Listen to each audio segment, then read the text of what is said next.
কোরআন শরীফে আছে, আল্লাহ বলছে যারা নামাজ পড়ে না, মালাকুল মউত আজরাইল খোদার কসম জান কবজের সময় কলিজা থেকে রুহুটা টান দিয়া ছিঁড়া ফেলবে, একটু টান দিয়া ছিঁড়া ফেলবে।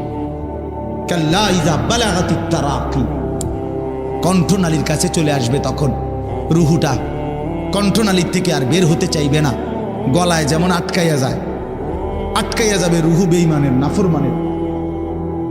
তো ফেরেশতা আল্লাহর নবী বলেন মালাকুল মউত আজরাইল টাইনা হেসরাইয়া ছিঁড়া ছিন্ন ভিন্ন করে রুহুটা টেনে বের করবে।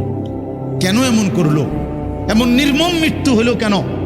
এমন ভয়ানক মর্মান্তিক মৃত্যু কেন হলো?